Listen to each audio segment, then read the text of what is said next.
Vazhdojmë me diskutime, fjalën e ka shoku Spiro Koleka.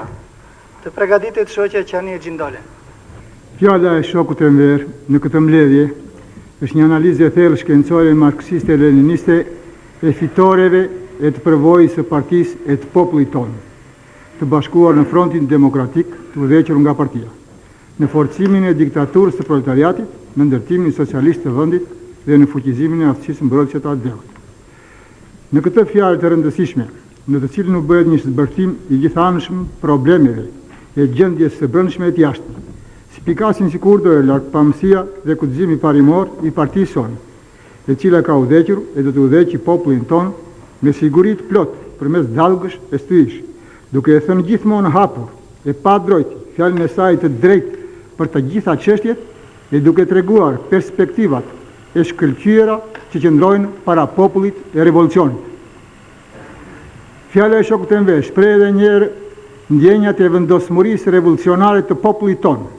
dhe përbën një program pune e lufte për fitore të reja edhe më të mëdha në të ardhmen në marshimin tonë të pandalshëm, fitimtar për ndërtimin e socializmit, krejtësisht me forcat tona për triumfin e revolucionit.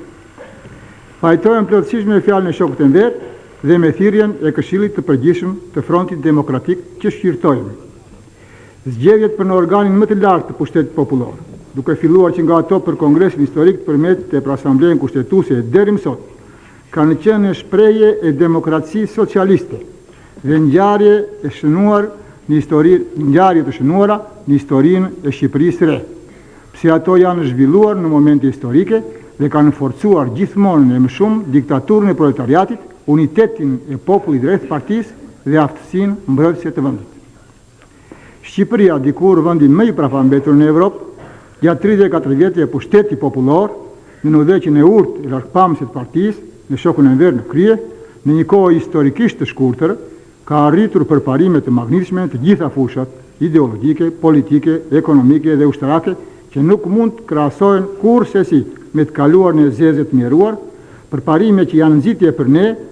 për përparime të mëtejshme dhe burim frymëzimi për proletariatin dhe popujt të shtipur në luftën që ata bëjnë për këputje me vargojve të robërisë kundër shfrytëzimit imperialist të revizionist për liri, pavarësi e drejtësi shoqërore. Republika Popullore Socialiste e Shqipërisë, udhëhiqet nga ideologjia fitimtare marksiste-leniniste, ka kushtetutën më të përparuar në botë, ka një fuqi mbrojtje të pathyeshme i gjithë popullit ushtar, ka siguruar qelikun bukën e industrisë e nevojat e vendit me drithra buke dhe mbi 85% nevojave të tjera nga prodhimi i duarve e i trujt të popullit të saj. Por fitoria më e madhe e Shqipërisë së re është mbrojtja e njeriut tonë të ri me ideologjinë marksiste-leniniste,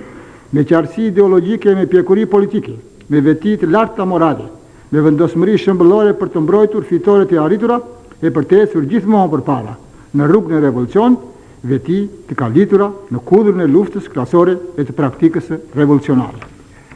Me masat e marra nga partia në vazhdimësi, masa që janë pasqiruar në ligjin themelor të pushtetit tonë, në kushtetutën e re, është fuqizuar më tej shteti i diktaturës së proletariatit, është zgjeruar e përsosur demokratia socialiste dhe është rritur shkalla e pjesëmarrjes të drejtë për drejtë e punonjësve në qeverisjen e vendit. Karakteristika dalluese e gjendjes sonë të brendshme është uniteti qelnik i popullit rreth partisë e për zbatimin e vizës së saj. Këto fitore të popullit tonë kanë ngritur në lartësi pa parë entuziazmin e tij, optimizmin, vendosmërinë, besimin në politikën lartpamëse të partisë në forcat e veta, dashurinë e pakufishme për partinë e shokut Enver dhe punën vetëmojnëse e krijonëse për zbatimin e vendimeve historike të Kongresit të 7 të partisë dhe të detyrave që shtruan pleniumet e kohëve të fundit të Komitetit Qendror të partisë. Popullin, i mbushur me zëmërim e urrejtje për veprimin e pabes e tradhtar të udhëheqjes kineze kundrejt partisë sonë dhe Republikës Popullore Socialiste të Shqipërisë, ashtu siç ka mbështetur gjithmonë me të gjitha forcat qëndrimin parimore të palkundshëm të partisë sonë në mbrojtje të pastërtisë së marksizëm-leninizmit e në luftën e paepur kundër imperializmit me ata amerikanë krye, kundër social-imperializmi atë sovjetik në krye, kundër revizionizmi modern, titist, krushovian, e eurokomunizmit e gjithë reakcionit të jashtëm e të brendshëm, si një trup i vetëm, një zëri, mbështetje do të mbështesi gjithmonë e më me forcë luftën edhe kundër oportunizmit të ri kinez, të shprehur në teorinë antimarksiste-leniniste kundër revolucionare të tri botëve dhe në veprimet arrogante e fashiste të udhëheqjes kineze për minimin e revolucionit proletar e për sundim botëror për të bërë superfuqia e tretë. Të gjithë marksistë-leninistë, revolucionarët, përparimtarët dhe njerëz të ndershëm në botë mbështetën në letrën e Komitetit Qendror të Partisë Punës Shqipërisë dhe të Qeverisë son, drejtuar Komitet Qendror të Partisë Komuniste të Kinës dhe Qeverisë kineze, udhëheqjes revizioniste kineze, dhe dënuan një zërit tradhtinë, pabesinë, arrogancën dhe veprën e ulët kundër revolucionarëve të udhëheqjes kineze. Ata shprehin në letrat e deklaratat e tyre besimin e patundur kundrejt Partisë Punës Shqipërisë e shokut Enver Hoxha dhe kundrejt popullit tonë heroik se populli shqiptar e Republika Popullore Socialiste e Shqipërisë do të vazhdojnë edhe në të ardhmen të mbajnë lart flamurin e Marksit, Engelsit, Leninit e Stalinit dhe do të ndërtojnë socializmin duke u mbështetur krejtësisht në forcat e veta e do të mbeten shembull e fenerë ndriçues për të gjithë proletariatin dhe njerëzit përparimtar në botë. Do të jenë dëshmi e forcës dhe gjallërisë si ideve ngadhimtare të marksizm-leninismit. Dhe populli ynë, me rastin e zgjedhjeve për në Kuvendin Popullor, u thotë edhe më me forcë armiqve imperialistë revizionistë të çdo ngjithe, të mos shohin në hëndra me sy hapët. Ai nuk do t'i ndrej dorën askujt, ashtu siç nuk ka kërkuar kurrë limosh nga askush gjatë historisë së tij shumë shekullore, por do të ecë si krenari pa mposhtur, me besim në forcat e vet dhe me vigjilencë revolucionare në rrugën e nderit, rrugë e vështirë, por e lavdishme, dhe do të përmbushë me nder detyrën historike që qëndron para tij e të meritojë kështu dashurinë e besimin e marksist-leninistëve dhe të njerëzimit përparimtar. Zgjedhjet për në organin më të lartë të pushtetit popullor kanë qenë gjithmonë shprehje gëzimi, force, optimizmi revolucionar dhe frymëzimi për fitore më të mëdha. Këtë radhë do të kthehen në burim energjisht të pafund dhe në punë vetëmohojnëse të paparë për të plotësuar detyrat e vitit të tretë pesëvjeçar të gjashtë, për të mbyllur legjislaturën e 8 e filluar legjislaturën e 9 me fitore sa më të mëdha. Me gjithë masat e marra dhe përvojën e madhe që është fituar për zgjedhjet, organizatat e partisë, organet shtetërore dhe organizatat e masave, në veçanti organizatat e frontit, ndodhen përpara detyrash të mëdha dhe me përgjegjësi për mbarvajtjen e fushatës.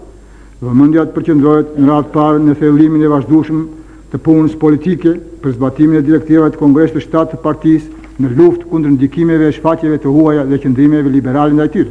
duke zhvilluar drejt luftën e klasave në të gjitha fushat, si kundër armikëve të brendshëm e të jashtëm, ashtu edhe kundër shfaqjeve të ideologjisë borgjeze, trashëguara nga e kaluara, ose të atyre që gjallerohen në ndikimin e propagandës çoroditëse të armikut. Detyrat e vazhdueshme shtrojnë për forcimin e pushtetit popullor në të gjitha allkat, në luftën kundër çdo shfaqje të burokratizmit. Organet e kuadrët e pushtetit të ekonomisë e tjerë të forsojnë çdo ditë më shumë lidhjet me klasën punëtore, fshatarësinë kooperativiste dhe punonjësit e tjerë, duke i tërhequr ato sa më gjithësisht në qeverisjen e vendit dhe në zgjidhjen e problemeve të ndryshme të ndërtimit socialist. T'ja nënshtrojnë në veprimtarinë e tyre kontrollit të plot të masave, duke dhënë llogari vazhdimisht para tyre. Puna për njohjen e ligjeve, urdhëresave dhe vendimeve të pushtetit popullor dhe të përmbajtjes së tyre ideologjike është një tjetër detyrë e vazhdueshme për organizatat e partisë, organizatat e masave, për këshillat popullore të gjithë shkallëve e organet e drejtësisë. Krahas kësaj, të merren gjitha masat për të siguruar zbatimin e përpikt të kushtetutëse të ligjit, sidomos të ligjit mbi zgjedhjet e Kuvendit Popullor. Vëmendja më shumë të përqendrohet në marrjen e vendimeve mbi saktimin e zonave të zgjedhjeve të qendrave të votimit, mbi përbërjen e komisioneve të zonave të qendrave të votimit e njohjen e tyre me detyrat që u cakton ligji,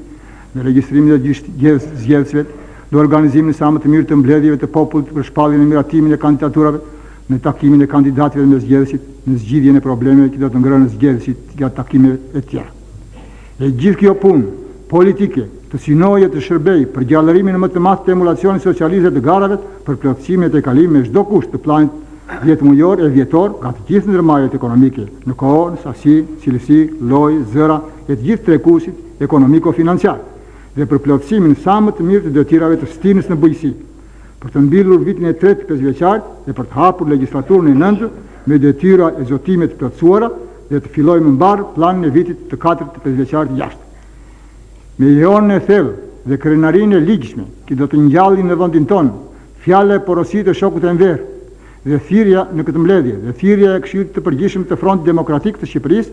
populli do të shkojë më 12 nëntor në kutitë e votimit plot entuziazëm, si një trup i vetëm, i vendosur e kryelartë, për t'u dhënë të gjitha votat kandidatëve të Frontit Demokratik me bindje të plotë se kështu që rrënikosin mëtej themelet e Republikës Popullore Socialiste të Shqipërisë dhe uniteti i popullit tonë rreth partisë së tij të lavdishme me shokun Enver Hoxha në krye.